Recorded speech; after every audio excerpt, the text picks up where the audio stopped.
پر ایمان لاتے ہیں اور آقا علیہ الصلوۃ والسلام کو اللہ رب العزت کا آخری نبی اور رسول مانتے ہیں، تو کیٹیگوریکلی اللہ رب العزت ان کو مخاطب فرماتا ہے کہ یا ایھا الذین آمنو، اے وہ لوگوں جو ایمان لے کر کے آئے ہو۔ یہ بات باقی لوگوں کے لیے نہیں ہے، یہ جو بات اب میں کرنے جا رہا ہوں یہ صرف اور صرف تمہارے لیے ہے۔ تو اس کے بعد آگے اللہ رب العزت نے ارشاد فرمایا کتب علیکم الصیام، یعنی پہلے تو کیٹیگرائز کیا اس بات کو، اسپیسیفائی کیا کہ یہ جو بات میں کرنے جا رہا ہوں یا ایھا الناس کہہ کر نہیں فرمائی۔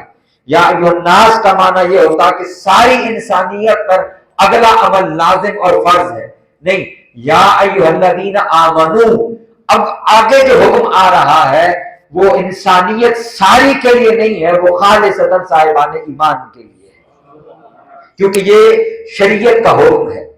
اور شریعت کس پر لاگو ہوتی ہے؟ شریعت اس پر لاگو ہوتی ہے جو دائرہ ایمان اور دائرہ اسلام کے اندر داخل ہو جاتا ہے۔ اس کو میں چھوٹی سی مثال دے کر عرض کر دیتا ہوں اور پھر ہم آگے بڑھ جائیں گے۔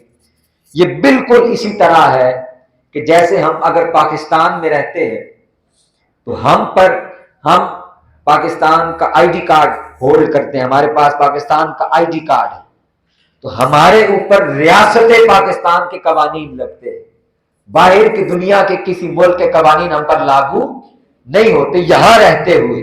جب یہاں سے باہر جاتے ہیں تو پھر ڈیفینیٹلی پھر دوسرے جس ملک میں ہم جاتے ہیں، اسی طرح جب باہر کسی دوسرے ملک میں جاتے ہیں تو پھر اس ملک کے قوانین ہم پر اسی طرح لاگو ہوتے ہیں جس طرح جب ہم وہاں جا کر رہنا شروع کر دیتے۔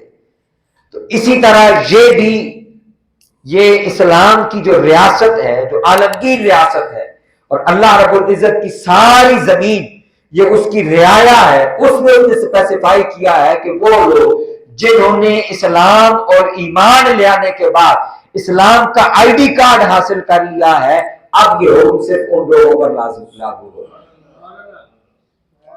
یعنی باقی لوگ اس سے مستثنا ہیں۔ ان کے لیے آرڈرز کیا ہوتے ہیں؟ جب اللہ پاک ان کو مخاطب کرتا ہے ان کو فرماتا ہے یا ایھا الناس اعبدوا ربکم الذی خلقکم، ان کو اللہ پاک توحید کی دعوت دیتا ہے، کیونکہ وہ دائرہ اسلام میں ہی داخل نہیں ہوئے تو اگلا شریعت کا حکم ان پر لاگو نہیں ہوتا۔ یہیں سے شریعت کا ایک حکم یہ نکل کر آتا ہے، جب بھی ہم نماز کی بات کرتے ہیں، روزے کی بات کرتے ہیں، زکوٰۃ کی بات کرتے ہیں، اس کے احکامات کی بات کرتے ہیں، تو ہم کہتے ہیں کہ نماز فرض ہے، روزہ فرض ہے، زکوٰۃ فرض ہے، حج فرض ہے۔ تو پہلا سوال یہ آتا ہے کہ کس پر فرض ہے؟ اس کے لیے پہلی شرط جو فقہا لکھتے ہیں وہ اس کا مسلمان ہونا ہے، یعنی روزہ فرض کس پر ہے؟ مسلمان پر۔ نماز فرض کس پر ہے؟ مسلمان پر۔ زکوٰۃ فرض کس پر ہے؟ مسلمان پر۔ جو شخص مسلمان ہی نہیں اس کے ساتھ یہ بحث نہیں کی جا سکتی۔ تو جو شخص دائرہ اسلام میں داخل ہو گیا اب اس کو کہا جا سکتا ہے اور اس کو یہ کہا جائے گا کہ آپ چونکہ اسلام کے اندر آ گئے ہیں تو اب آپ پر شریعت کا حکم لاگو ہوتا ہے۔ اور اگر کوئی دوست اس سے فرار اختیار کرے اور یہ کہے کہ نہیں بھائی یہ تو آپ لوگوں کی اپنی بنائی ہوئی باتیں ہیں، تو بھائی نہیں، یہ کسی مولوی کی، یہ علماء کی بنائی ہوئی بات نہیں ہے۔ آپ نے خود اقرار کیا ہے، گواہی دی ہے، شہادت دی ہے کہ میں دائرہ ایمان میں، دائرہ اسلام میں داخل ہو رہا ہوں ایمان کے راستے سے۔ تو آپ نے جب اللہ رب العزت کی توحید کا اقرار کر لیا، آقا علیہ السلام کو اللہ کا آخری نبی اور رسول مان لیا، اب آپ پر یہ احکام ماننا لازم اور فرض ہو گیا۔